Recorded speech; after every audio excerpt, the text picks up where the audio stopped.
She danced for a billionaire, gave him what no one ever had, then came back with a secret. Jasmine never wanted to be there, but when your little brother's life depends on money you don't have, you make choices you swore you never would, even if it means dancing behind closed doors, for men with money and no names. That night she met him and gave him something no one else had ever touched, her first time. Then she vanished. 5 years later, she came back, with a secret that would change everything.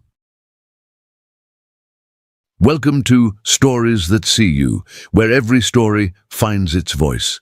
If you enjoy this kind of deep, emotional storytelling, please don't forget to rate this story from 1 to 10 in the comments.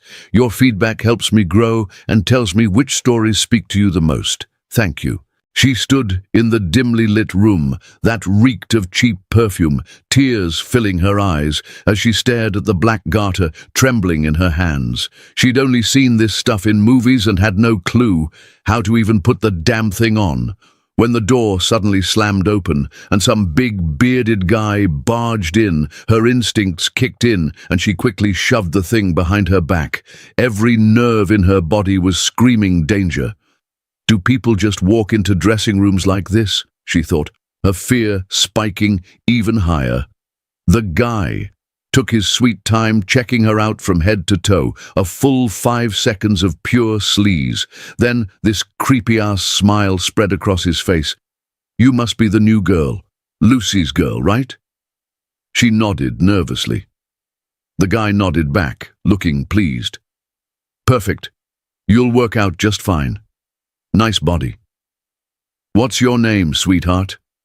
Her voice came out barely, above a whisper. Jasmine. Great, we won't need to change that. Jasmine works perfect for this business. That same nasty smile crept back onto his face. The guy had his bright yellow shirt unbuttoned halfway down his gut, hands shoved in his pockets like he owned the place. Everything about him screamed that he was in this business way, beyond just running some club. Jasmine, I'm Vincent. I run this place. Lucy told me you need cash. One of my VIP room girls called in sick tonight. I could put you there instead. We've got some important clients coming in. VIP pays double what you'd make out there. What do you say? I was told I'd just be dancing on stage. Vincent let out a harsh laugh, the kind that comes from the back of your throat when you think someone's being naive. On stage? Right. You'll dance, sure, but VIP dancing is more, intimate. Maybe a little hands-on. His eyes drifted down to her neck, then her legs. Keep the guy happy and he'll want you back. Then maybe you walk out with $300 in one night. Jasmine hesitated, her fingers curling into her palms. I'm not ready for that. Ready? Vincent stepped closer, his voice dropping low. Sweetheart, life doesn't ask if you're ready, especially when you need $500,000. Jasmine's throat went tight. She swallowed hard. Even breathing felt impossible. Sweat broke out along her hairline. She lifted her chin, her hands gripping the garter so tight her knuckles went white. I can't. But the word came out weaker than she meant it to. Vincent turned around. Before walking out, he called back, VIP room. 10 minutes. Make your choice before I get back. Jasmine angrily swiped at the tear rolling down her cheek. She needed this money. 500 grand in 2 weeks for her brother's surgery. She'd swallow her pride and do whatever it took. Simple as that. She looked at the garter in her hand, then at the lacy lingerie draped over the chair. If Lucy can do this, hell, maybe I can too, right? The door burst open again, and some young woman breezed in, cracking up on her phone. She spotted Jasmine, but didn't break stride. Girl, you will not believe who I just had in VIP. She was yanking off her long blonde wig while talking. $1,000 in tips, I shit you not. Yeah, drinks are totally on me tonight. Love ya, catch you in an hour. She hung up and looked at Jasmine, who was still clutching the garter like she had no clue what to do with it. Honey? First night? Jasmine nodded. Yeah, figured. You look kind of freaked out. Jasmine rolled her eyes. Kinda. I'm scared shitless. I don't even know how to put this damn thing on. Okay, no panic, the dark-haired woman said, pulling her hair down from its updo. I'm Roxy. Give me 10 minutes and I'll have you looking like the hottest chick in this place, all right? Don't stress. Just think of it as getting on stage, having some fun, dancing around. Roxy squeezed her shoulder with a warm smile.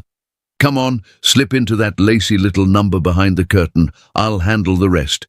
When Jasmine put on the black lace and caught herself in the mirror, she barely recognized what she saw.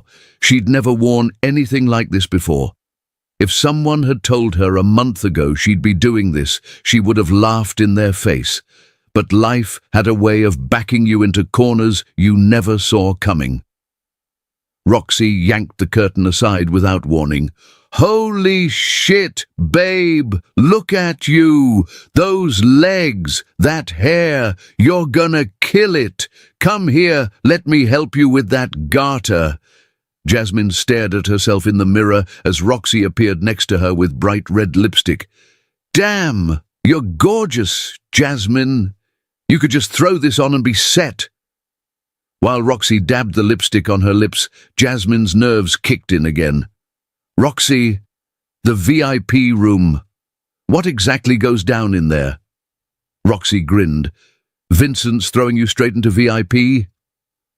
After finishing with the lipstick, she turned Jasmine's face toward the mirror. Babe, you look amazing. Tonight's gonna go smooth, don't worry. Look, the VIP room. It's not as scary as you're thinking. Depends on what kind of guy you get, obviously, but you're the one calling the shots. You decide how close things get. Keep him happy, and he'll tip you good. I've been working this club for a year now, and VIP's been treating me pretty damn well. Jasmine tried to smile. Don't get me wrong, I'm here out of necessity, just for a little while, until I can do this job. Roxy burst out laughing. Okay, honey, I get it. None of us are doing this for fun either. She gave her shoulder a friendly pat. Don't stress. You got this. Just then, Vincent cracked the door open. Ladies, move it. Get to the stage. 15 minutes of stage dancing. Roxy, what the hell? You haven't put your red wig on yet? You need to be on stage in 1 minute. Jasmine, have you made up your mind? Spit it out. I don't have time. Yes, Jasmine yelled out, her voice cracking with nerves. Yes, I'll do the VIP room. She was stumbling toward the door in heels and this outfit that made her feel like she was playing dress-up in someone else's life. Walking out into the smoky hallway behind Vincent, her heart was hammering so hard she thought it might burst. What the hell was she doing? What if someone in the audience recognized her? Maybe she should have grabbed a wig. Before she could finish the thought, Jasmine was under the lights. Smoke curled at her feet. The bass rattled her ribs. 3 other girls flanked her, confident, poised, while she clung to the rhythm of her heels on the floor. The velvet curtains parted. Red and purple spotlights poured down, blinding and hot. The crowd was a blur of shadows, crystal glasses catching the light, eyes locked on the stage. She stepped onto the center platform of Club Lux's infamous Red Room. Silver confetti sparkled across the floor. Her lingerie clung too tightly, her breath caught. The other dancers glided into their routines, one in a silver bustier, another with lips painted blood red. They looked like they belonged. Jasmine didn't. But the music had started. No turning back. A slow, deep jazz rhythm rose up like a heartbeat. Jasmine's knees went weak. Roxy whispered behind her, "Now, just breathe. And remember, nobody's forcing you. But if you close your eyes and let the rhythm take over, you might surprise yourself." Jasmine took a step. The click of her heels on the floor sparked something inside her, syncing with the music. Her hair slipped off her shoulder as her breath caught in her chest. She closed her eyes. For just a second, she forgot everything. Her brother's illness, the debt, Vincent's words. She was just on stage. Her chest rising and falling slowly, she took another step, rolled her shoulder, let her hips find the beat. eyes in the audience locked onto her. By the time she reached the center of the platform, the shaking had mostly stopped. Paul Dempsey was trying to read work reports on his phone, but the noise inside the Mercedes SUV made it useless. The 5 groomsmen, plus 1 groom-to-be, were still in full party mode, taking their bachelor night to a nightclub. Andy was pouring whiskey into glasses. "Paul, man, put the phone down. Where's your glass? We're almost there. Tonight's going to be wild." Paul sighed, pocketing his phone and removing his glasses. "Andy, you're getting married in 2 days. We all know, Pam, the Red Room's a bad idea." "Stop being a buzzkill," Andy grinned. "This is a bachelor party, and tonight we're all—" The rest shouted in unison, "pushing the limits." Paul shook his head. "If you guys weren't my childhood friends, nothing could drag me to a place like that." George blew cigar smoke in Paul's direction. "Stop being such a stick in the mud, Paul. Just because you're about to take over your company at 33 doesn't mean you have to act like some uptight old man. You were way more fun to hang with back in our 20s. Loosen up, man. Let's go back to the crazy days for one night. Tonight, the VIP room's on me. I'm hooking you up." Paul rolled his eyes. "No VIP room for me, George. You can use my share too." When the SUV pulled up in front of the Red Room nightclub, the security at the door greeted their guests with serious attention and care. Tonight, the Red Room had some heavy hitters, the city's most eligible and loaded bachelors. The 6 well-dressed men who walked in, sporting expensive watches and cologne that cost more than minimum wage, drew every eye in the place as they settled into their reserved private booth.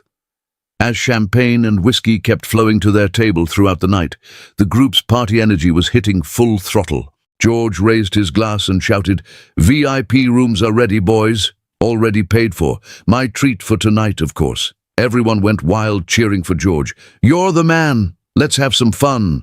Paul smirked and sipped his champagne.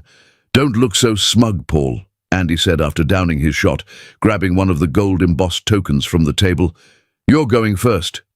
Everyone stood up, grabbing their own tokens. George checked the number on his. "I got number 7, my lucky number. All right, boys, we're in those rooms for half an hour. Make it count." As George and Andy practically dragged Paul toward the VIP section, Paul realized this kind of fun just didn't do it for him anymore like it used to. When he walked into room number 3, he had no clue what his night was about to become. When Jasmine finished her stage performance and caught her breath backstage, her heart was pounding out of her chest. With all those eyes watching her like that, she'd tried thinking about other things to forget her embarrassment, and after a while just tried copying whatever the other girls were doing. Thank God the 15-minute dance was over. Vincent suddenly appeared next to her. "Hey, Jasmine, not bad at all. We're gonna get along just fine, beautiful. No time to waste. You're heading to the VIP room now. Let's move." Jasmine hurried to keep up with Vincent's quick pace. This part, the VIP room, she had zero idea how to handle. She'd only had 2 boyfriends in her life, and she'd never even danced in front of them. What if this guy turned out to be some pervert? What if he tried to force her to do something she didn't want to? Jasmine's breath caught. When they got upstairs, Jasmine was shocked to find herself on a floor that was designed way beyond what she expected. Almost futuristic, you could say. Vincent laughed. "Not what you were expecting, right? This is the premium section, baby. You need chip tokens to get in, payments all up front. And inside, you get cash tips." He stopped in front of door number 3. "You can't leave for 30 minutes. He pulled out his gold-embossed token. "Either I can open the door, or the person inside can." Jasmine swallowed hard, her eyes going wide. What if someone in there does something bad to me? Is this safe?" Vincent tilted his head and looked at Jasmine like, "Come on, seriously. Only known and special people get into these rooms, little lady. We don't let random creeps in here. This is the Red Room. You don't seem to get where you're working. Come on, make your 30 minutes count. Get that money." When he scanned the gold-embossed token on the panel by the door, it opened with a click. Vincent politely gestured toward the inside with his hand. A deep red glow spilled from the room, swallowing the hallway behind her. Jasmine stepped in. The air was thick humid, charged. Everything was crimson. Walls, ceiling, even the furniture bathed in sultry red tones. White fur rugs broke the monotony, soft beneath her heels. At the center stood a glossy black platform, and rising from it, a silver pole, lit like a spotlight's altar. Paul Dempsey was sprawled out on the red leather couch, champagne glass in one hand, phone in the other, focused on the screen. His dark navy tuxedo had sharp lines, cufflinks gleaming. His glasses sat on his face, hair swept back in perfectly casual dishevelment. He looked like nothing in the world mattered to him, until Jasmine walked in. When her shadow fell across the room, Paul looked up. He slowly lowered his glasses down his nose, his eyes locked onto her. For a moment, he couldn't figure out what he was seeing. The woman who'd just entered, with that outfit, those long, wavy, dark curls, her slender frame, and the innocence in her face. What first caught Paul's attention was this weird contradiction. The music playing in the room was Earn It by The Weeknd. When it mixed with the room's colors and atmosphere, it gave the whole place an erotic vibe. Jasmine kept her posture steady and started walking toward Paul, moving to the rhythm of the music. As she confidently stepped one leg in front of the other, Paul slowly pulled his glasses off his face. He slipped his phone into his pocket. While Jasmine stepped up onto the platform in sync with the beat, Paul swallowed hard and quickly took a sip of his champagne. What he'd expected to see in this room was definitely not this girl. As Jasmine moved around the dance pole, she closed her eyes. Think you're at home, Jasmine, just dancing in your room.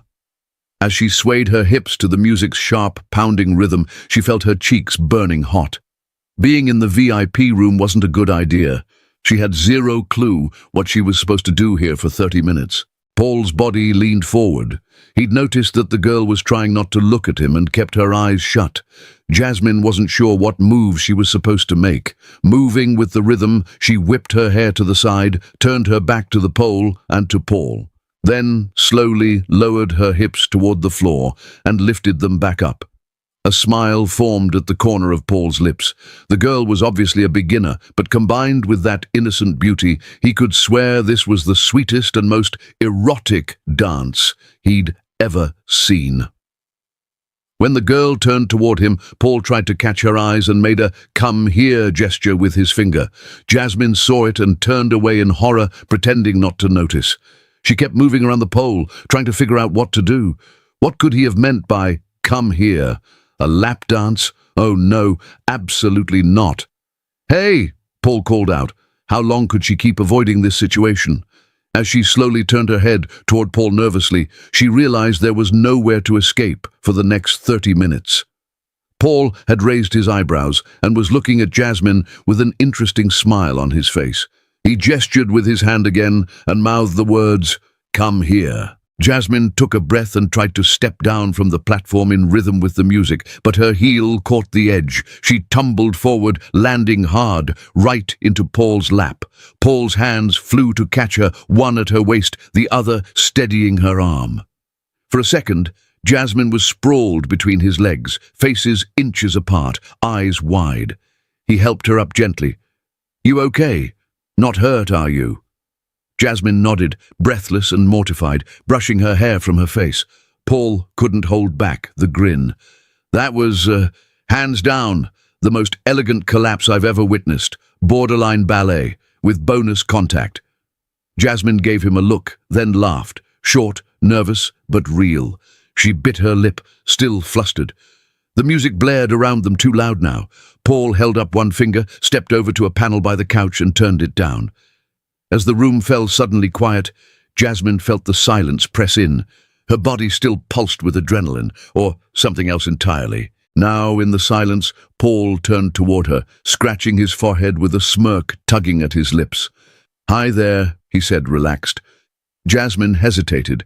There was something about his tone, casual, calm, that made her shoulders loosen a little. "Hi," she echoed, giving him a shy half-smile.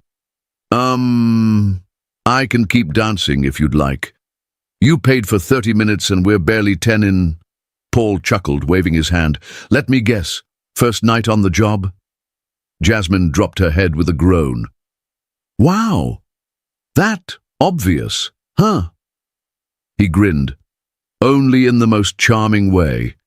Then, patting the spot beside him, he added, "Come sit with me, unless you'd rather practice your twirls a bit more." Jasmine blinked. "Wait, you just want to talk? I mean, they're paying me to dance for you." Paul leaned back. "Why not? I paid for the room. That means I call the shots, right?" Her eyes narrowed slightly. "You mean—" He raised a hand, laughing. "Relax. I meant talk." I swear Jasmine gave him a wary smile, then slowly sat beside him. They looked at each other, unsure, curious, and after a beat of silence, both burst into quiet laughter. Paul reached for his champagne glass. "Want some?" he asked. "Might help you relax a bit." Jasmine shook her head. "Thanks, but I don't drink. Well, hardly ever." "Of course," Paul said, nodding. He poured some into another glass anyway, "just in case you change your mind." He set the glass next to her. "I'm Paul, by the way." "Jasmine," she said, her voice still unsure. "That's actually my real name." Paul raised his eyebrows slightly. "Your real name? So there are girls here who use fake ones?" Jasmine gave a small, embarrassed shrug. "I think so," she said, then added with a slight grin, "Too late to be Roxy now, I guess, and you don't really seem like you belong here," Paul said with a slight smile. Those words landed harder than he'd intended. Jasmine's eyes lowered, glassy. Paul leaned forward a little, softer now. "I didn't mean that in a bad way. I just meant you're different. In a good way. I noticed how your hands were shaking while you were dancing, and your eyes, scared but determined at the same time. You don't want to do this job, but you feel like you have to." Jasmine stared at Paul in amazement. How could this guy read her so well? "You don't seem like you belong here either," she murmured. "I mean, you're not like the others." Paul laughed. "You're right. My friends actually dragged me here. Bachelor party." "Yours?" "No, Andy's. I don't really come to places like this." Paul looked around the room. "Usually, I'd be in online business meetings or at my computer at this hour." Jasmine felt relaxed for the first time. "What do you do for work?" "Logistics. How about you? Besides tonight, did you work anywhere else?" Jasmine hesitated. Should she tell the truth? "I'm a college student. Industrial engineering, senior year." Paul's eyes lit up. "Wow, industrial engineering, tough major. Are you on scholarship?" "Yes," Jasmine said proudly. "Full scholarship." "Then you're definitely smart." Paul looked at her, more serious now. "So what's a smart, talented girl like you doing here?" Jasmine's throat tightened. Her eyes filled again. "I didn't really have a choice," she said quietly. She knew she shouldn't be saying this, not here, not to a client. "Mind if I ask why?" Paul's voice was calm. "Just us here, and it stays between us." Jasmine took a breath. "I needed money." Paul frowned slightly. "You're a college student on a full scholarship. Couldn't you just pick up another job?" "I have one," she said. "I work at a cafe, but it's not enough." She hesitated, then added almost in a whisper, "My brother's sick. He needs surgery. Insurance won't cover it." She tried to smile, blinking fast. This just seemed like the fastest way to get the money. Paul's expression changed. He set his champagne glass on the table and leaned closer to Jasmine. "What's wrong with your brother?" "Cancer," Jasmine said. "Bone cancer. He needs surgery, and there are medications he has to take." "How much does it cost?" Paul asked. Jasmine hesitated. "I shouldn't be talking about this. You didn't come here to hear my problems. We can talk about something else. Or if you want me to dance. I might not be very good at it, but I'll do my best." "Stop, stop," Paul said. "I don't want you to dance, okay? Not because you're bad at it. Don't get me wrong." They both laughed. "I hope I don't look like the kind of guy who would make a girl dance for his entertainment when she's here with shaking hands, forced to do this just trying to save her brother. How much do you need? Tell me." Jasmine hung her head. $500,000. $500,000. That's what they said? That's a huge amount. You can't make that kind of money dancing here, Jasmine. Jasmine couldn't hold back her tears. I know. It seems impossible. But he's all I've got. After our parents died, I raised him. He was 12. Now he's 17, and he's running out of time. Paul's heart clenched. What a heavy burden this girl was carrying on her shoulders. Didn't you have any other options? Loans? Banks? I tried everything, Jasmine said, tears pooling at the corners of her eyes. I'm just a student. No credit, no income, nothing they care about. We survive off my part-time job and whatever my aunt can send. Jasmine brushed a tear from her cheek, trying to steady her voice. Lucy, my friend works here. She told me this was the only place I could make real money. Paul stayed quiet for a long time. Then he slowly placed his hand on Jasmine's shoulder. Jasmine, look at me. The girl looked up through her tears. Paul stood up and extended his hand to her. What are you doing? Jasmine asked. I'm getting you out of here, Paul said with determination. This place isn't for you. Jasmine hesitated. But I need to work here. I don't have money. No other choice. Jasmine, Paul's voice was gentle but firm. Trust me. I need to get you out of here. You shouldn't be in a place like this. Where are you taking me? Somewhere comfortable where we can sit and talk. Maybe we can figure out a solution. Jasmine looked skeptical. You don't even know me. Why are you helping? Paul smiled. Sometimes you just have to do the right thing. And you're a good person. I can feel it. Paul took off his jacket and draped it over Jasmine's shoulders. Put this on. We're leaving. Paul quickly took Jasmine's hand. Trust me, Jasmine. Please. Jasmine looked into Paul's eyes, her heart racing. Something inside her told her this man could be trusted. Okay, she whispered with wide eyes. As they left the club, Paul held Jasmine's hand firmly and walked confidently past Vincent and the other security guards. When one of his friends tried to catch him, Paul gestured, "We'll talk later," with his hand, and quickly steered Jasmine toward the exit. Vincent's voice echoed behind them. "Hey, Jasmine, get back here! You think you can just walk out?" Paul picked up the pace. As Jasmine held his hand and tried to keep up with his quick steps, her mind was spinning. She was holding hands with a man she'd only known for 30 minutes, wearing his jacket, running after him in her underwear. Where was this all leading? The cold night air hit Jasmine like a wave of freedom. After the perfume and pressure inside the club, it felt like she could finally breathe. Paul pulled out his phone. "Max, front of the club. 5 minutes." She looked at him, still unsure. Then a black limousine rolled to the curb, headlights glowing like a movie scene. Jasmine blinked. Was this guy serious? The drive was quiet. When they reached the Ritz, Paul didn't even pause at the lobby, just walked straight to the elevator with a key card swipe.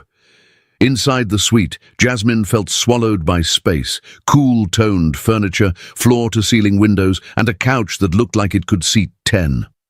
"Make yourself comfortable," Paul said. "Water? Tea? Coffee?" "Water," she said softly, still on edge. Paul handed her a glass, then casually made a call. "Sam, yeah, I need $500,000. Cash, Ritz-Carlton, 1 hour." He hung up like it was nothing. Jasmine just stared. Who was this man? Jasmine stared at him, stunned. "Wait, are you serious? You're really having $500,000 brought here? I mean, why? You don't even know me. This is insane." Paul leaned back on the couch, calm as ever. "I'm serious. The money will be here in less than an hour." "But why?" Her voice cracked. "This makes no sense. I could have lied to you. You don't know me." Paul smiled softly. "Maybe it is crazy, but you're not just anyone, Jasmine. You didn't ask me for anything, and still, you were willing to give up everything. I just want to make sure you never have to go back to that place." Her eyes filled again, this time with disbelief. "This doesn't feel real. Stuff like this only happens in fairy tales or, I don't know, some viral TikTok story. Paul chuckled. Life's better when it surprises you, and I trust my instincts, especially with people like you. She let out a breathy laugh, wiping her tears. Pretty sure I just ruined your bachelor party. Paul gave a crooked grin.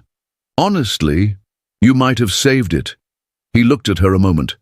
You hungry? Jasmine blinked, caught off guard. Wait, what? Room service, Paul said, standing. I say burgers, fries, beer, and this skyline. What do you think? Room service rolled in 20 minutes later. Crispy fries, messy burgers, 2 cold bottles of beer. The city glittered behind the floor-to-ceiling windows like a postcard. Jasmine watched him open the bottle for her. This wasn't how rich men behaved, not in the stories she knew. And yet, here he was, barefoot, sleeves rolled up, handing her a burger like they were just 2 old friends having dinner. Paul pulled out a chair for her. Jasmine sat down, still wrapped in his jacket, her garters and stilettos peeking out underneath. She looked at the cart in front of them and let out a surprised laugh. In a place like this, I was expecting champagne and caviar. Paul grinned as he sat across from her. Would that have impressed you? Not a chance, Jasmine said, shaking her head. This is perfect. Fries and a burger? You're speaking my language? Paul rolled up his sleeves and took a bite of his burger, relaxed and completely at ease. Jasmine watched him for a moment. There was something almost unreal about the way he carried himself, elegant and powerful, yet somehow boyish. And now this, eating junk food barefoot in a penthouse. She couldn't help but smile. Over dinner, the conversation shifted naturally, from funny childhood memories to Jasmine's hopes for her future, to Paul's upcoming business deal in Singapore. I've never even left the country, Jasmine admitted. Traveling the world, starting over somewhere, that sounds like a dream. Paul chuckled. You're going to be a force, Jasmine. You're only 23. You've got time to build your own world, however you want it. He leaned back slightly, looking into his glass before continuing. I'm 33. And yeah, some would say I got lucky. My grandfather built the company. My father grew it. I had the best schools, the roadmap already drawn. But now, it's finally my turn to make the calls. My own choices, my own risks. Honestly, it feels like life is just starting. He glanced at her. You don't have my resources, but you do have something most people never find. A blank page. That kind of freedom's, it's rare. And it's powerful. Jasmine turned to the window, watching the glow of the skyline. Funny, she said quietly. Everyone wants what they don't have. I thought you had everything. And now you're telling me you've only just started feeling free. Paul raised his beer bottle. To freedom, then. Jasmine clinked bottles with him and took a long sip of her beer. She wasn't sure if it was the alcohol or something else, but she could feel herself slowly relaxing around this man. As she leaned forward to take off her heels, something slipped out of Paul's jacket pocket, a pair of glasses. She picked them up. Do you wear glasses? Sometimes, Paul replied. For reading, mostly. Nearsightedness runs in the family. I've worn them since I was a kid. I don't love them, but I need them. Jasmine tried them on playfully. Paul grinned. They look good on you, he said. When I came into the dance room earlier, you were looking at your phone with these on, right? Paul nodded. Yeah, I was checking on a business deal, Singapore. I'm flying out in 3 days. I'll be there for about a month. Jasmine smiled. You're different, Paul. I've never met anyone like you before. She handed the glasses back to him. I think these glasses really suit you. Paul held her gaze for a moment, his voice warm. Thank you. I think my jacket looks really good on you too. We won't be able to find anything else for you to wear at this hour, but if you want, stay here tonight. In the morning, I can pick out something for you from the hotel boutique. How does that sound? Jasmine set her beer down on the table. There was a hint of nervousness in her eyes. I don't think it's a good idea for you to leave dressed like that, especially at this hour. Paul said, raising his eyebrows. "And my driver, Max. He's out of town picking up my father. I can't send you with him either." He scratched his forehead, then glanced at her with a warm, slightly mischievous smile. "You do realize you look extremely provocative right now. I'm officially declaring you my guest tonight. Deal?" Jasmine's cheeks flushed a deep red. Her eyes dropped to the garter peeking out beneath Paul's jacket. "Well, this is the first time I've ever worn something like this. You're right. Going out dressed like this would be a really bad idea." "Okay," she said softly, still nervous. "I'll sleep on the couch. I mean, it's huge anyway." Paul shook his head. "Let a beautiful, smart woman sleep on the couch? That doesn't sound very gentlemanly of me," he said with a teasing squint. "I'll take the couch." Half an hour later, a knock came at the door. Paul opened it to find a man standing there with a large black bag in hand. "Mr. Dempsey, your order?" Paul nodded his thanks, took the bag, and closed the door behind him.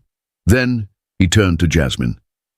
$500,000, he said calmly, setting the bag on the table. Jasmine jumped to her feet, staring at it in disbelief. Her hands were trembling.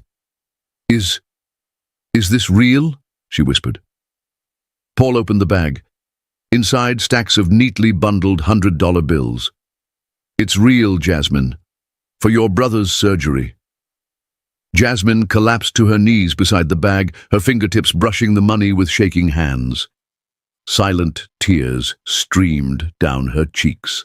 I can't pay this back. This is too much money." Paul knelt down beside her. "You don't need to pay it back." Jasmine looked up, eyes full of tears. "No, this isn't right. Nothing is free. I need to give you something in return for this." Paul took her hands. "Jasmine, no," she said firmly. "You saved my life. You saved my brother's life. How can I ever repay you for this?" The distance between them had vanished. Paul's hands were still holding hers. Jasmine could barely breathe. A storm of gratitude, fear, and something deeper swirled in her chest. "Jasmine," Paul said gently, "you don't owe me anything." She whispered, "Thank you." Paul smiled warmly. "Save your brother, finish your degree, and come work for my company. Maybe after you graduate we can work together. What do you think?" "Just chill out now," Paul said. "I've got some emails to deal with, time zone chaos. Turn on the TV, throw on a movie, whatever makes you comfortable.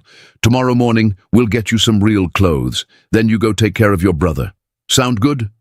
Jasmine nodded, overwhelmed with gratitude. As Paul stepped into the next room, she couldn't help thinking, any woman would be lucky to have a guy like this. Thoughtful, kind, a total gentleman, and ridiculously hot. No one had ever done something this big for her. Ever. Aside from the occasional cash her aunt sent, she and Hayden had been grinding through life alone, juggling school, work, and barely scraping by. Since Hayden's diagnosis, Jasmine had been doing everything herself. All of it. She sat on the edge of the bed, feeling small in that massive room. $500,000, just like that. Who does that? Jasmine slipped off Paul's jacket and let her head fall into the pillow. The beer, the emotions, it was all catching up. She curled into herself, mind spinning. A man she'd met just hours ago had just saved her brother's life. She had to find a way to repay him. But how?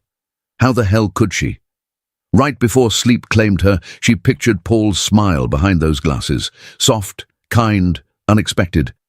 She didn't realize she was smiling too. When Paul Dempsey walked into the room, his eyes immediately fell on Jasmine, curled up on the far edge of the massive bed. She was still wearing that black lace lingerie, garters and all. Yet her face, soft and innocent in sleep, told a completely different story. Her long dark hair spilled across the pillow in gentle waves. She might have been the most beautiful woman he'd ever seen. Paul carefully draped a thin blanket over her, then let his fingers linger for a moment in her dark, glossy hair. Without a word, he sat down in the armchair across from the bed, still watching her. As his thoughts drifted, his eyes grew heavy. A moment later, his head tilted to the side, and he slipped into sleep too, right there in the chair. Jasmine's eyes flew open in the dark, her pulse racing. For a second, she couldn't tell if it had all been a dream. The room was still, quiet, almost too quiet. She sat up slowly, letting her eyes adjust to the shadows of the luxury suite. Across the room, in the faint city glow spilling through the windows, she saw him.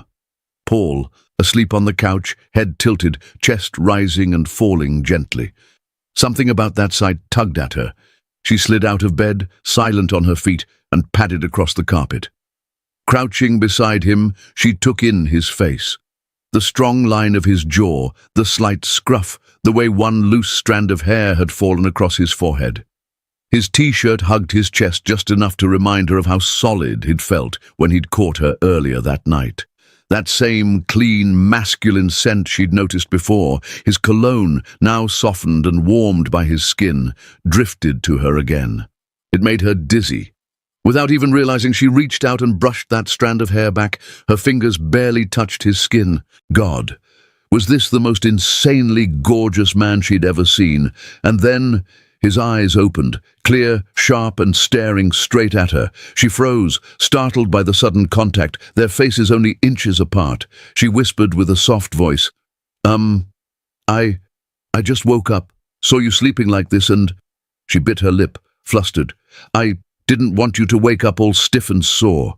You're gonna wreck your neck sleeping like that. The bed's huge. I mean, just saying." Paul blinked the sleep from his eyes, slowly straightening his posture. His gaze locked onto Jasmine. She stood there quietly, then reached out her hand. "You can't be comfortable there," she said, barely above a whisper. "Come to bed." His brows lifted slightly. Not in arrogance, but in surprise. The kind that says, "Are you sure?" "You sure, Jasmine?" His voice was low, careful. "I don't want to cross a line." She shook her head, a soft no.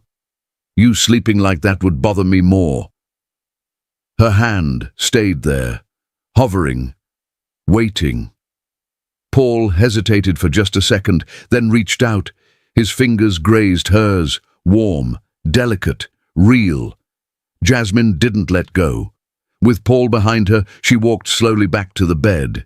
Each step heavy with something unsaid.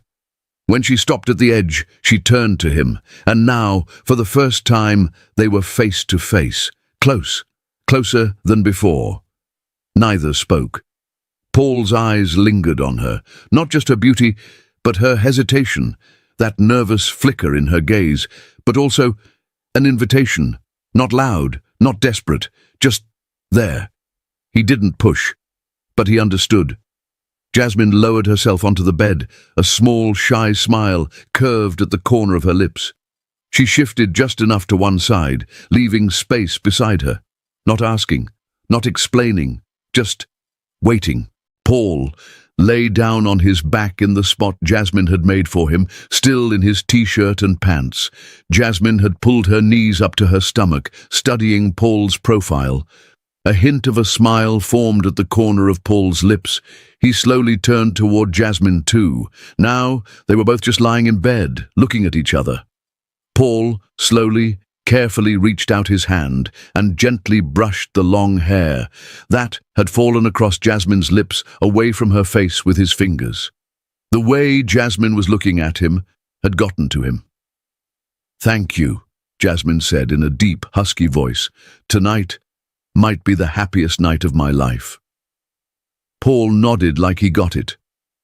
Jasmine slowly reached her hand toward Paul's face. As she ran her fingers across his lips, she said, "The only thing I can give you is myself." Paul held the girl's fingers.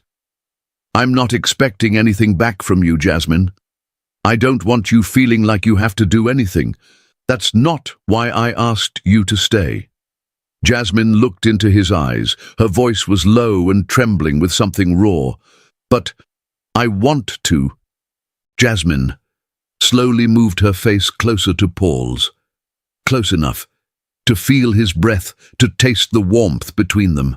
Her chest pressed softly against his, her hair falling like a veil across his cheek. Paul inhaled. as if her scent had just short-circuited his thoughts. Then, gently, she kissed the base of his neck, right where skin meets pulse. His reaction was instant. A quiet breath, a hand tightening at her waist. His mouth found her jawline, then her lips, answering her touch with one of his own. Hungry, but careful. That first kiss was slow, tasting, testing, two strangers caught between permission and desire. Then Paul's hand gripped her lower back, and in one fluid motion he rolled her beneath him. "You're the most beautiful woman I've ever seen," he whispered, voice low and rough. "I can't resist you. I don't know if I'll be able to stop myself. But do you really want this?" Jasmine, breathless, nodded. "I do." As Paul's hands slid over her waist and up her ribcage, their mouths met again, hotter, deeper. Jasmine trembled beneath his touch. The second kiss burned, hungry, fiery, desperate. She moaned softly when his fingers found the delicate line of her garter, tracing the silk strap slowly, like he was memorizing it. Her breath hitched. She arched toward him, needing more. As he unfastened the clips, Paul's eyes locked on hers, intense, focused, dark with heat. "Let's get you out of these," he murmured against her skin, voice thick with want. Once they were both free of their clothes, Paul began exploring every inch of Jasmine's body, not just with his hands, but with his eyes, his lips, his breath, the weight of his presence. Her heartbeat was pounding so fiercely it felt like it might burst straight out of her chest. She was about to give herself to someone for the first time, and the thrill of it made her whole body hum, like every nerve ending had come alive, just for him. Her hands moved along Paul's back, clutching him tighter, her nails grazing skin, urging him closer, deeper now. Paul looked down into her eyes, seeing the tremble in the young woman beneath him, the kind of trembling that wasn't fear. It was surrender. "Jasmine," he whispered like a prayer, "you're shaking like a leaf. Is this the first time someone's ever touched you like this?" Jasmine nodded, breathless. Her eyes glistened with nervous desire. Paul's chest rose sharply, like he was trying to control himself. He lowered his head, resting it against her chest, breathing her in. Her scent, her warmth, overwhelmed him. Into her skin, he whispered, How did you stay this untouched, this soft?" He kissed her again, slowly, reverently, then leaned close to her ear, his breath warm on her skin. "I don't want this to feel like something you owe. If there's even a part of you that's unsure, we can stop. Right now. Even if it kills me."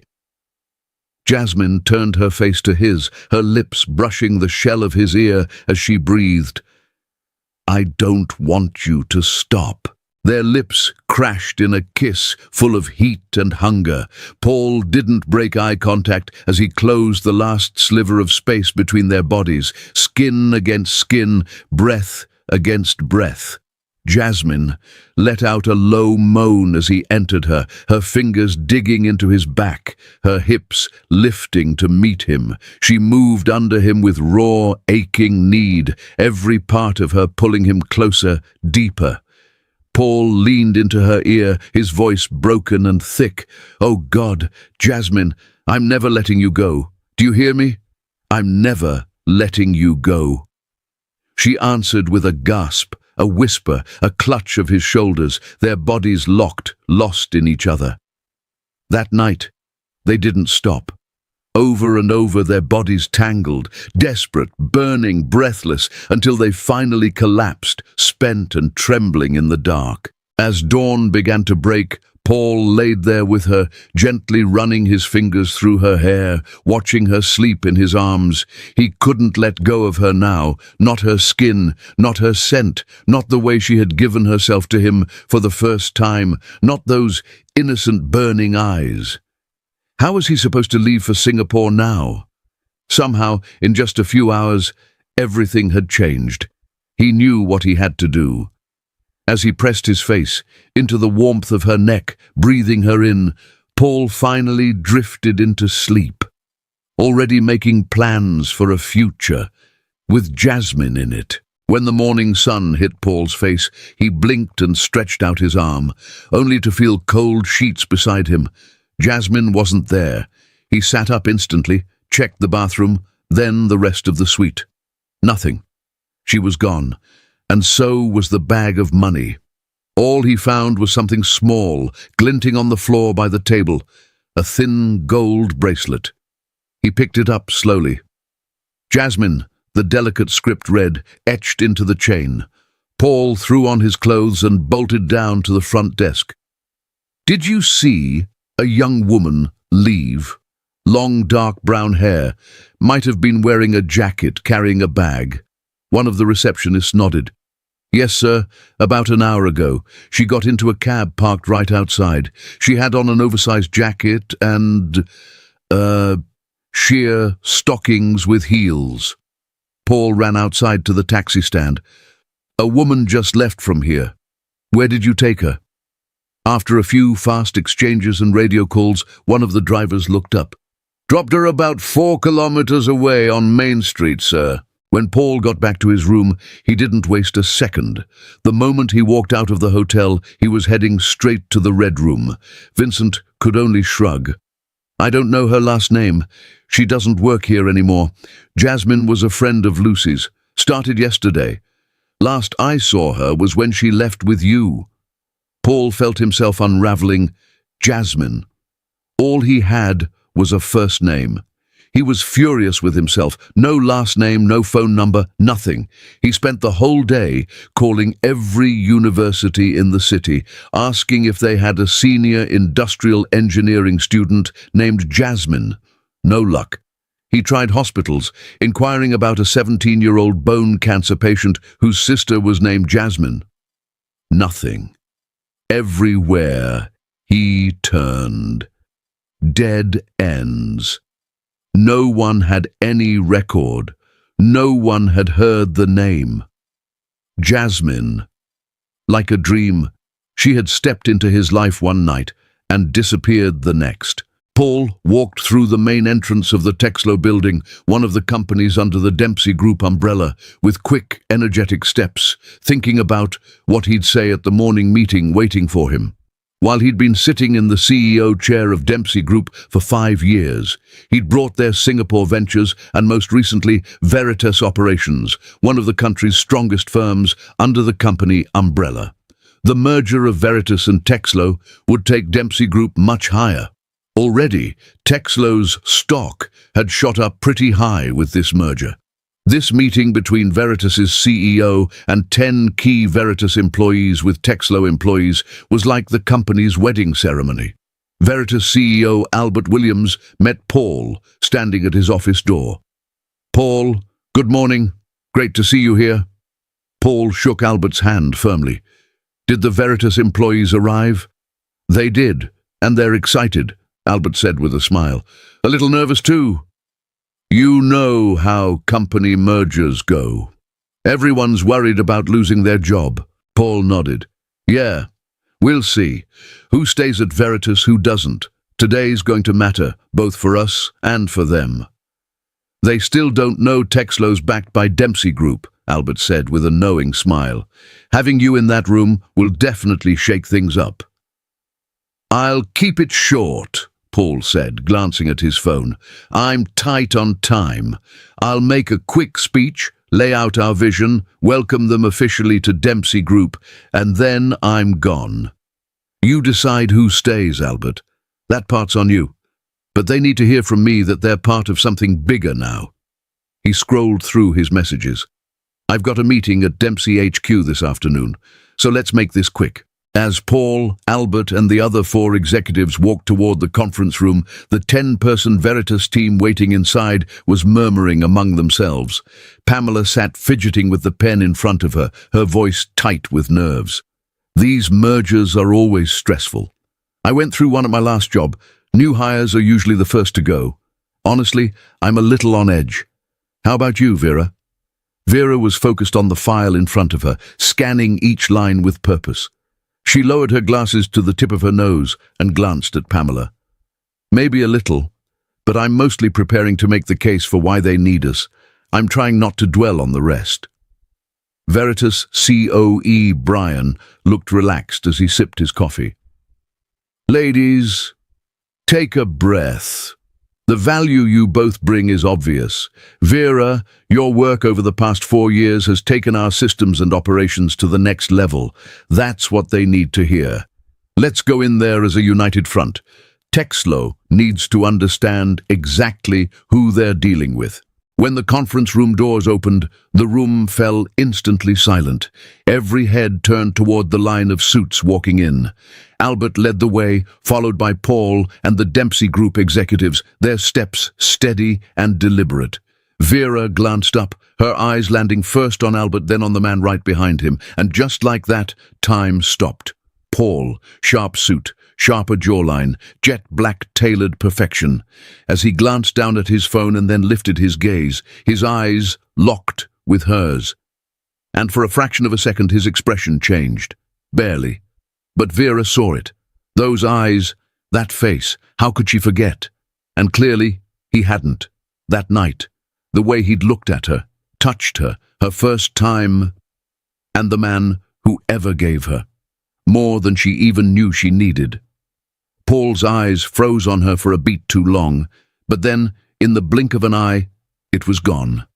His expression reset, polished, unreadable, the CEO mask firmly back in place. He walked forward with quiet authority and took the seat at the head of the table. Everyone had risen to their feet, including Vera. Albert broke the silence. "Everyone, I'd like to introduce someone joining us today, Paul Dempsey, CEO of Dempsey Group. What most of you probably don't know is that Texlo is actually part of the Dempsey Group family. We've kept that out of the public eye for strategic reasons. Now that the Veritas acquisition is official, Paul wanted to speak with you directly about the spirit behind this merger and what lies ahead." Paul stood up, adjusting his jacket with quiet confidence. Across the table, Vera tried to steady her trembling hands. It felt like everyone in the room could hear her heartbeat. Slowly, she lifted her head and looked at the man now standing at the head of the table. His voice filled the room. And, with it, something cracked open inside her chest, something she'd sealed off long ago. Paul began to speak, calm, clear, and cool-headed. "First of all, let me say this. No one here is at risk. Your jobs are safe. Veritas's achievements, especially in automation and process optimization, are exactly why this merger happened, and the team behind that success is sitting right in front of me." He paused, just for a beat. Then his eyes found Vera, and for a fleeting second, something unreadable flickered in his eyes. In this next chapter, we're moving toward a leaner, faster, data-driven structure. We need a core team to drive that shift, and I believe that team is right here. He gave a short nod, then took his seat. Veritas CEO Brian O'Neill picked it up from there. After a few words praising the Veritas team, he added, "And now, I'd like to turn it over to Vera Evans, who will walk us through the key improvements made in systems and process strategy." Paul shifted in his seat. His gaze stayed on her, steady, unreadable. Vera paused for a moment. She pressed both hands against the table for balance before slowly rising to her feet. She closed the file in her hand, took off her glasses, closed her eyes for a second, drew in a deep breath. Across the room, Paul's eyes dropped to the glasses, now resting on the table. A subtle smile tugged at the corner of his lips. That morning, when Jasmine had slipped out of his suite wearing nothing but his jacket, those exact glasses had been in the pocket, and now, this woman, standing across from him, was wearing those same metal frames. Vera caught his glance, just for a second. She knew he'd noticed. Her stomach tightened, her pulse kicked up, their eyes locked, and silence rippled through the room like a current. Paul couldn't look away. Her long dark hair, the softness of her skin, her scent, the quiet intensity in her eyes, it all came rushing back, and that black blazer over her fitted dress. For a split second, it wasn't Vera standing there. It was Jasmine, in his hotel suite, wearing nothing but his jacket, eyes wide, lips trembling. The memory hit him like a punch to the chest. Vera swallowed and began to speak. "Hello, I'm Vera Evans. I'm an industrial engineer, head of the Process and Systems Improvement Department. When I joined the company 4 years ago, the production line was a mess. Chaotic workflows, inefficient systems, and outdated processes that dragged people down. Today, with the real-time tracking system we've implemented across 3 facilities and our AI-supported planning module, we've cut our error rate from 11% to just 2%. The moment she started talking shop, Vera seemed to steady herself. Her voice carried more strength, her gaze sharpened, but somewhere deep inside she was still shaking. She continued, "As Veritas, we didn't just work with data, we worked with people. For every improvement decision, I sat down one-on-one with someone working that production line. This company's value isn't measured by spreadsheets alone. It's defined by rhythm, by harmony, by the motivation of the people inside it. That's why we didn't just improve processes, we improved the soul." Her words echoed in the room. Paul shifted slightly in his seat. His brow tightened, just a flicker, and he pressed a corner of his file between his fingers, folding it sharply. Albert jumped in, sensing the tension. "Thank you, Vera. That was a very compelling presentation, but I get the feeling Paul might not fully agree with that last line." Paul turned to Vera with a slight smirk tugging at the corner of his lips. "Processes serve people, sure, but not their emotions. A good system should survive even when people leave it or fall apart." His words landed like a quiet blow. Vera's expression didn't change. She didn't flinch. Her hands rested on the table, steady. She met his gaze directly, her voice smooth but resolute. "But when people believe the system belongs to them, when they're more than just replaceable parts, that's when the system becomes unbreakable." The room froze. Even the hum of the AC felt louder. Paul didn't respond immediately, just lowered his eyes to the notes in front of him. Then the faintest curve of a smile passed over his lips. Not amusement, recognition. The Jasmine he once knew? She wasn't sitting across from him anymore. Silence. A beat too long.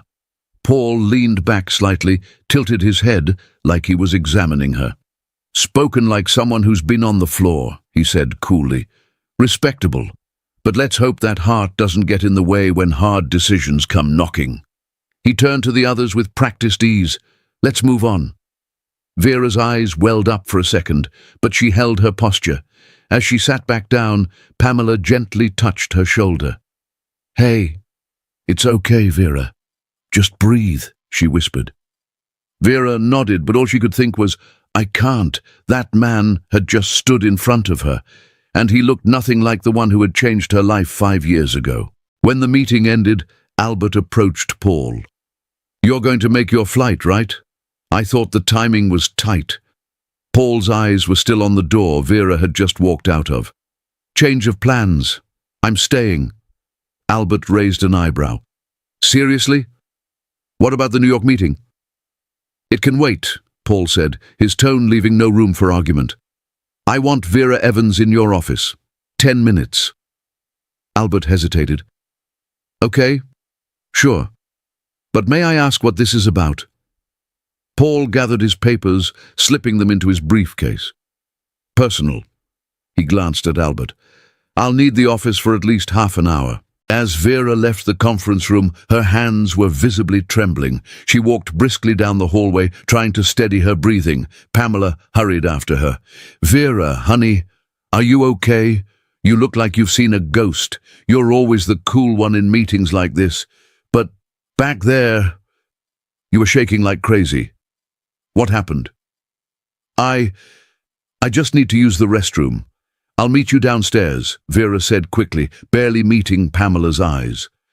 Pamela frowned as she watched her walk away, clearly thrown off.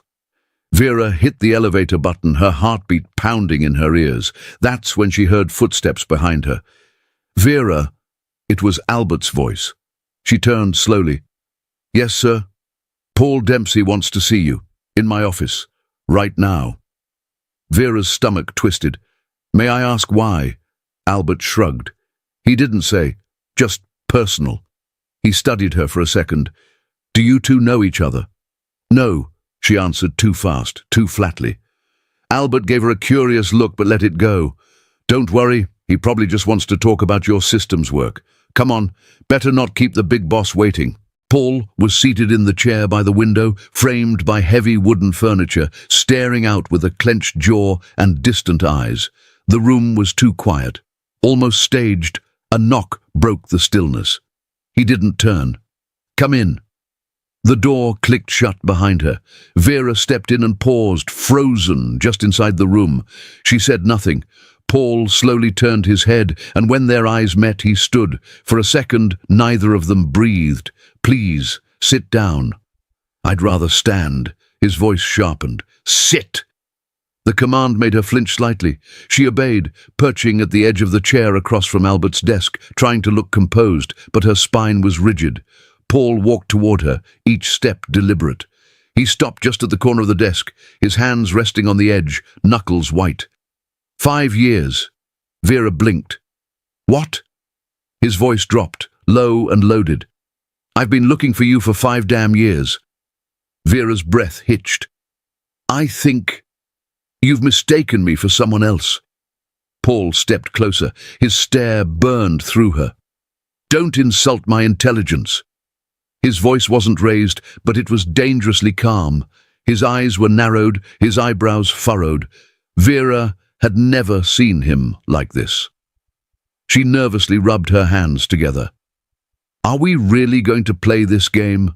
"I'm not someone who plays games like this," Paul said. He sat in the chair directly across from her. "Look me in the eyes, Jasmine," Paul said, his voice low, tight, and burning with restrained anger. Vera swallowed hard and met Paul's gaze. Her lips trembled. The sight hit Paul like a punch to the gut, just like that first night. He leaned in closer, locking eyes with her. "You remember that night. You remember everything. The red room, VIP room 3, that black lace with the garter, and," he swallowed, "and everything. That happened after." Vera's face turned pale. Paul reached into his pocket and pulled out a thin gold bracelet. "I've been carrying this with me for 5 years. When Vera saw it, her eyes welled up. Her hand reached out, trembling. "Paul." "Why, Jasmine?" He paused. "Or is it Vera now? What's your real name, huh?" Paul's voice cracked, the pain surfacing. "Why? Did you disappear without leaving a single trace?" Jasmine stood up, stepping back. "Paul, please, this is a mistake. It's been 5 years. We both what, Jasmine?" Paul took a step closer, his tone sharper now, controlled but brimming. "We both moved on? Changed? Because I haven't. I'm still that man from that night." Jasmine's eyes glistened. Her hands were trembling. "You don't understand. That night, it changed everything for me." Paul's expression darkened, his jaw clenched. "Did I hurt you?" His voice dropped, low, almost broken. "Jasmine, you were..." Paul lowered his head, pressing a fist to his mouth like he was trying to stop the words from coming out. "I was your first time, and I thought you wanted it. You said you did. Did you regret it?" He took another step. "Because I fell for you, Jasmine? Hard. I looked for you, for months, years." He searched her face, eyes wild with pain. "And now you show up out of nowhere calling yourself Vera, looking me in the eye like I'm the one who imagined it all." Paul reached out and caught her wrist, not to restrain, but to keep her from vanishing again. His grip was firm, but his hand trembled. "What changed that night, Jasmine?" His voice was a whisper now, not demanding, pleading. "Tell me the truth." Jasmine's chest rose and fell with shallow, quick breaths, tears in her eyes, lips slightly parted. Paul swallowed hard and stepped back. He let go of her wrist. He had to. Then he turned toward the window, his hand raking through his hair as he tried to steady his breath. "How's your brother?" he asked, his voice quieter now. Jasmine wiped a tear from her cheek with the back of her hand. "He's doing really well. Thanks to you. He has a good life. I'm grateful, Paul. I really am." Paul let out a bitter, breathy laugh. His jaw clenched. "Grateful." He turned his head slightly, eyes still fixed on the window. "And this is how you thank me?" Jasmine's mouth opened, like she wanted to explain, needed to. But no sound came out.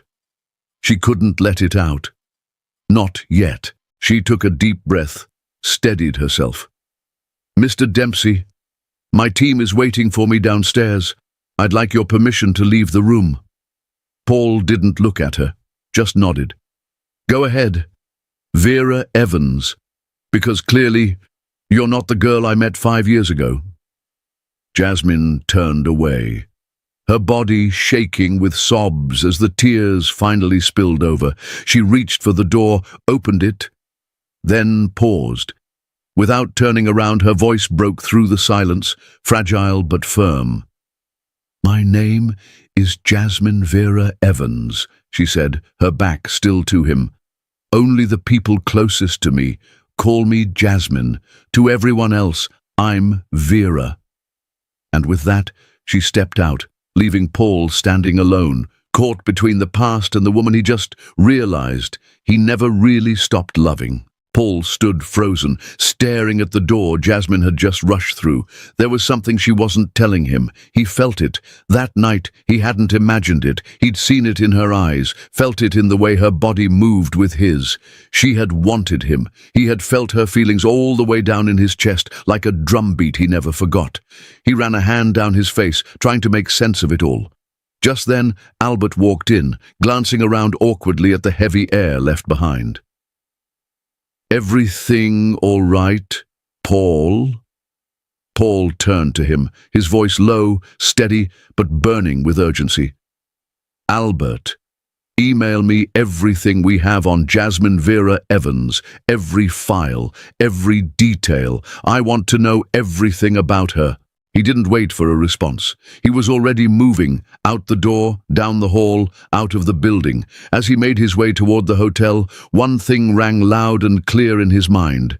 This wasn't over. He had found her again, after all these years, and there was no way in hell he was letting her disappear this time. Later, in his hotel room, Paul stood by the window, a glass of whiskey in hand. The city lights flickered below, casting reflections across the glass. Then, the soft blue glow of his phone lit up the room. An email. Jasmine Vera Evans' HR file had just arrived. He scrolled through it slowly. Phone number, home address, marital status, single. Paul let out a breath he didn't realize he'd been holding, but that didn't mean there wasn't someone in her life. His thoughts were spinning. He had a flight to New York in the morning. But how could he possibly focus on anything else when his mind was still stuck here, with her? He didn't think twice. He grabbed his coat, rushed downstairs, and got into the first cab he could find. "This address," he told the driver, reading it off his screen. Meanwhile, across town, Jasmine sat in her small but cozy apartment not far from the city center. A mug of tea warmed her hands as she stared out the window, watching the city lights flicker across the skyline. She was still trying to process the emotional storm that had hit her today. Paul Dempsey. After all these years, after that night, she had spent years clutching his jacket like a lifeline, breathing in the last traces of his scent. His old glasses had become hers, a quiet, constant reminder she never let go of. Rehearsing, over and over, how she'd tell him the truth. But the courage never came. Sometimes she'd stumble across his interviews online. She'd even saved a few short clips to her desktop. tiny pieces of him she couldn't bring herself to delete. For 5 years, remembering him had been a quiet ache in her chest every night. And now, suddenly, he was real again, standing right in front of her. She had let no one else in, not even close. Her life was her job, and her little girl. That was it. That was everything. Jasmine was lost in thought, her eyes still wet with tears, when a sudden knock at the door made her flinch. She opened it, and there he was, Paul. One hand braced against the doorframe, staring at her with an intensity that made her heart skip. His eyes were colder now, sharp, unreadable. She had never seen him look at her like that before. For a long moment, he didn't speak. Then, his voice, low and steady, cut through the silence. "Aren't you going to let me in, Jasmine? Or are you not alone? Are you living with someone?" There was tension in every word, barely hidden but impossible to miss. He was bracing himself for an answer he didn't want to hear. Her gaze dropped for a second. She stepped aside, not in welcome, but out of quiet hesitation.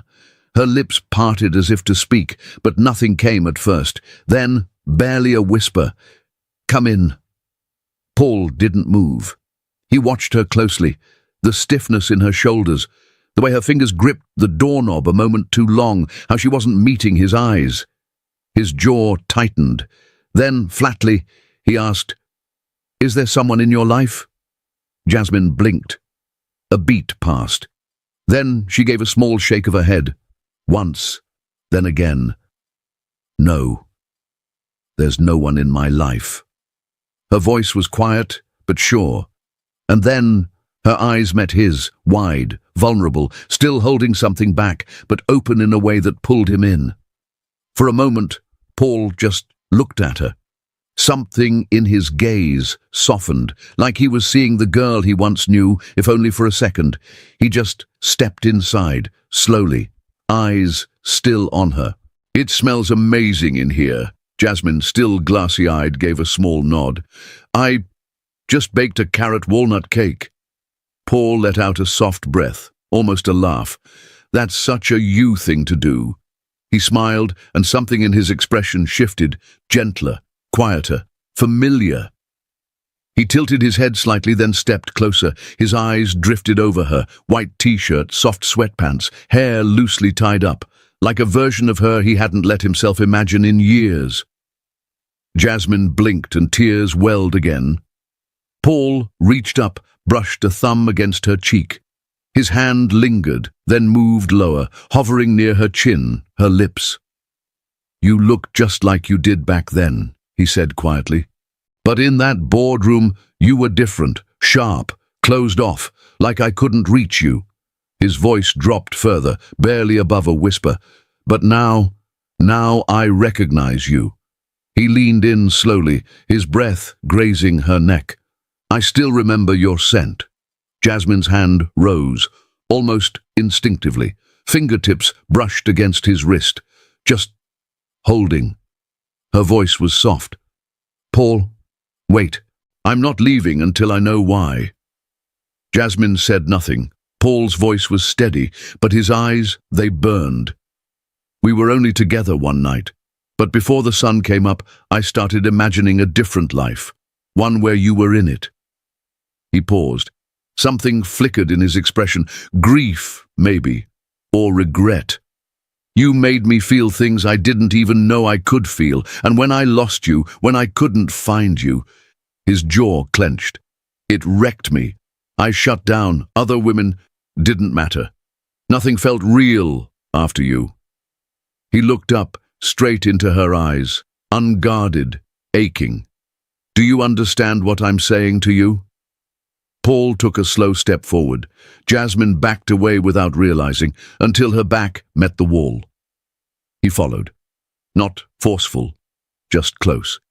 His presence wrapped around her like heat. He lifted his hand and placed it gently over her chest, felt the rhythm beneath his palm. "You're nervous," he murmured. Then softer, "You still feel something?" "I know you do. I can feel it, Jasmine, under my palm.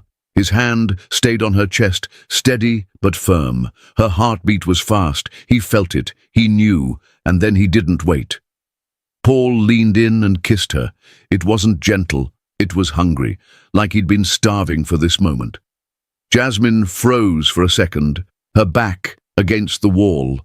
Her head told her to stop, but her body didn't move away. Her hands went to his chest, like she might push him off, but instead they clutched his shirt. She pulled him closer.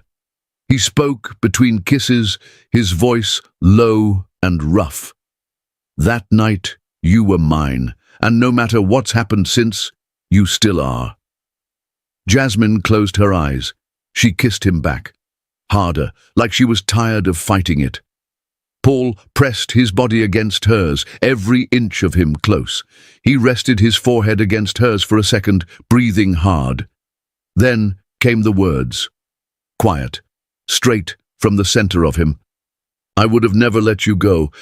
So tell me, why did you leave? Jasmine turned her head just slightly, her hands pressed against Paul's chest, not forcefully but enough to stop him, enough to say, not yet. She didn't meet his eyes. Paul, her chest rose and fell unevenly. That morning, I went to the hospital. My brother, he needed emergency surgery. We didn't have time.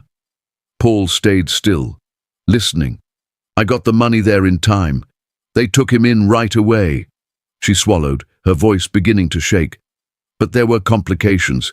He didn't wake up. Not for days. I stayed. I couldn't leave him, Paul. I slept by his side for 5 nights. Now she looked up, just for a second. On the 5th day, he finally opened his eyes. He was okay. And I thought, okay, now I can find you. I should find you. A pause. Her hands slowly dropped from his chest. Her voice was like a whisper. But then I remembered. You had told me you were flying to Singapore for work in 3 days, and you'd be gone for a month. She shook her head slightly, and I realized you were already gone. She looked down again, more to hide her face than to think. I found your company online. I even got the address. 2 months later, I stood outside one morning, just staring at the building. A nervous laugh escaped, half choked. I was going to go in, but then all these thoughts hit me. Her voice cracked. What if that night didn't mean anything to you? What if I was just someone who got too attached? You were so powerful, so far out of reach, and God, I didn't want you to feel obligated. Like you had to care just because we made love. Just because, she breathed in, shaky, uneven. Just because Paul blinked. His expression shifted, subtle but sharp, a question forming in his eyes. You got what, Jasmine? She opened her mouth to answer. Her lips parted slightly, but no words came out. Instead, her gaze dropped. Her throat tightened. But before Jasmine could finish her sentence, a small voice floated in from near the hallway. Soft, sleepy, fragile. Mommy, I had a bad dream. Paul's head snapped toward the sound. His eyes widened, confused, stunned, unblinking. There, just outside the hallway, stood a little girl. Light brown hair, messy from sleep.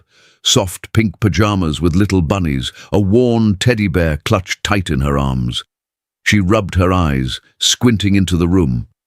Jasmine turned instantly, her voice softened into instinct.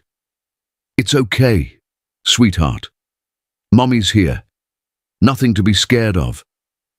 She rushed over and scooped the girl up, settling with her onto the couch, held her close, rocked her gently, kissed her forehead, ran her fingers through that sleepy hair. Paul didn't move, didn't breathe. His hand came up to his forehead slow, like he needed something to hold on to. His back found the wall behind him, steadying, but his eyes never left them. He stared and stared. He watched Jasmine comfort the child, and the child leaning into her, safe, loved.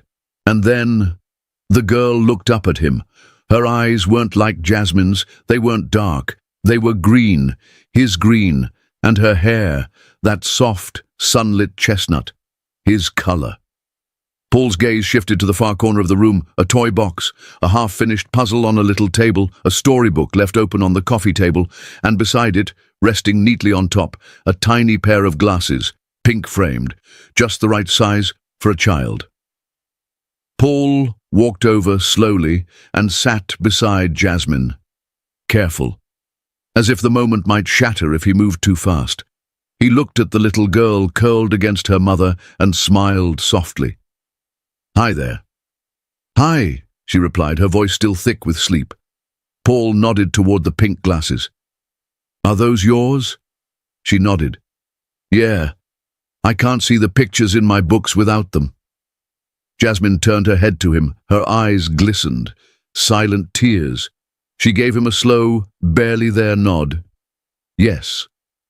Paul inhaled sharply, his whole body tensed, goosebumps rippling across his skin. His voice was shaky now, thick with something deeper. "I have glasses too," he said. He reached into his pocket, pulled them out, and slipped them on. "I can't read anything without mine either." The little girl smiled, and it was the kind of smile that could undo a man. The kind that came from somewhere pure, honest, unfiltered. Paul reached out and gently brushed her hair, his fingers trembling as they passed over her curls.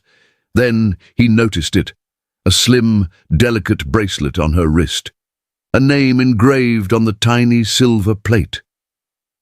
"Daisy," he whispered, touching the charm lightly. "That's a beautiful name." He looked at her, his voice soft. "You're such a sweet girl, Daisy." He glanced over at Jasmine, then back to the child. "What if your mum and I took you to the park tomorrow? Would you like that?" Daisy's eyes lit up. She nodded excitedly.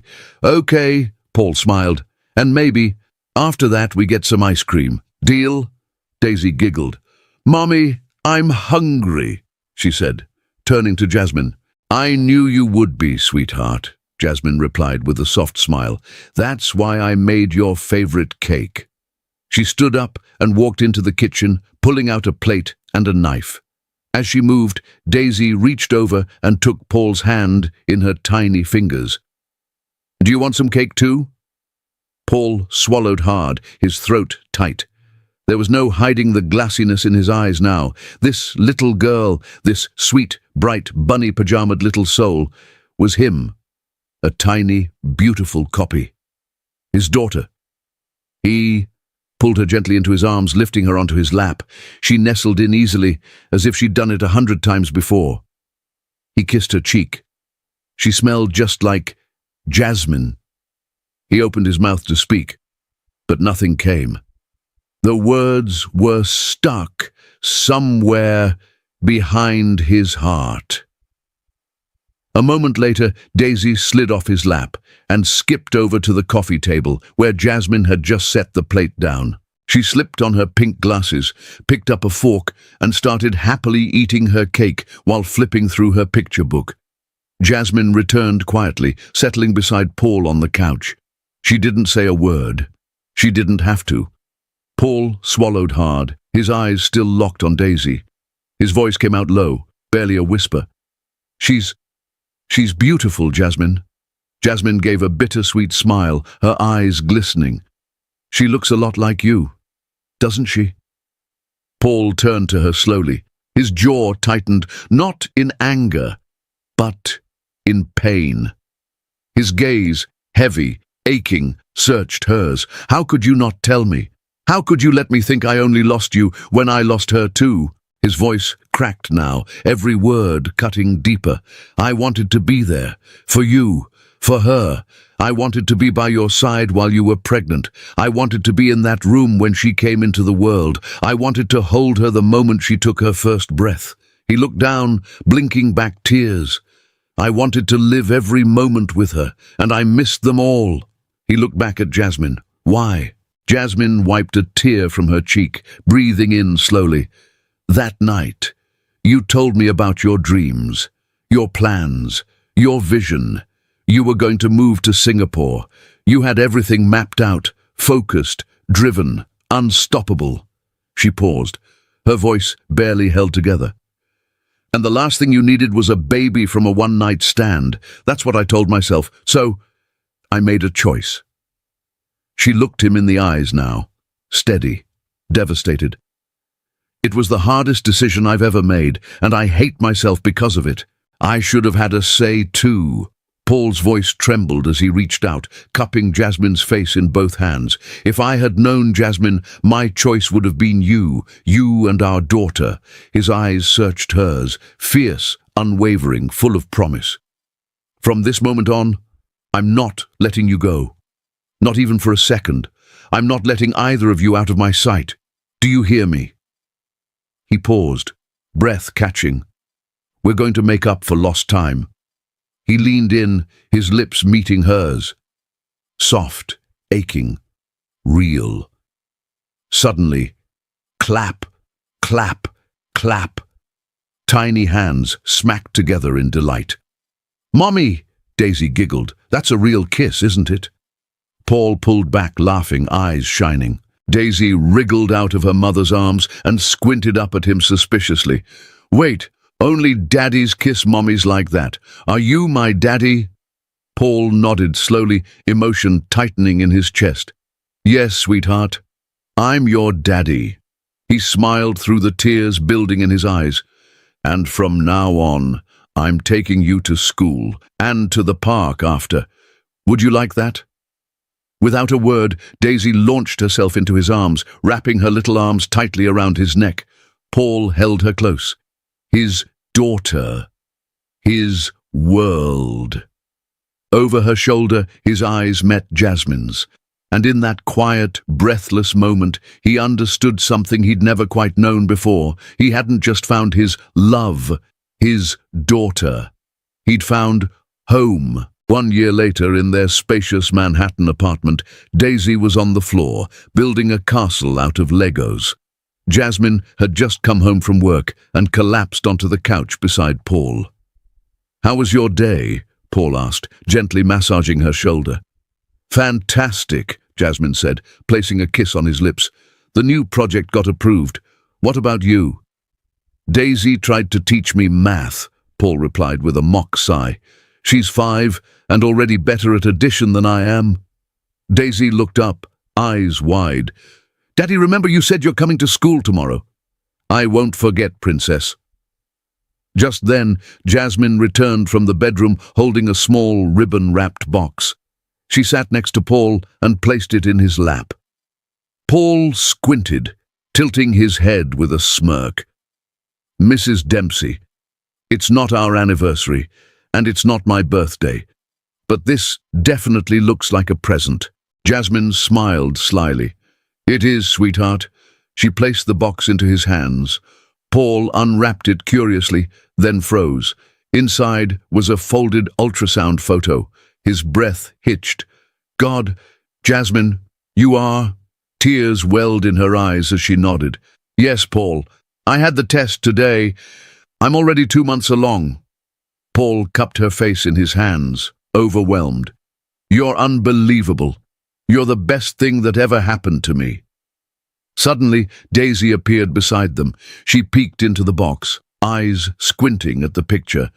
"Is that a baby?" clapping her hands. "I'm getting a baby brother or sister?" Jasmine nodded. Paul grinned. "Yes, Princess, you'll have a little sibling very soon." Daisy lowered her pink glasses and raised one eyebrow. "Is it 'cause you kissed again? 'Cause if I get a baby every time you two do that, we're gonna need a way bigger house." Paul and Jasmine stared at each other, stunned. "Daisy, where did you hear that?" Jasmine asked, blinking in disbelief. Daisy shrugged. "Come on, Mom. Everyone knows. YouTube explains everything." They turned to each other in perfect sync. Parental lock. As Paul slid on his glasses and lunged for Daisy's tablet. Laughter echoed through the room, and with the warm evening light spilling in, their home wasn't just full of love. It was full of everything they never knew they were missing. Thank you for staying till the end. Where in the world are you watching from? Let me know in the comments. I love seeing how far these stories travel, and if this story moved you, please hit that like button and subscribe. It means the world to me.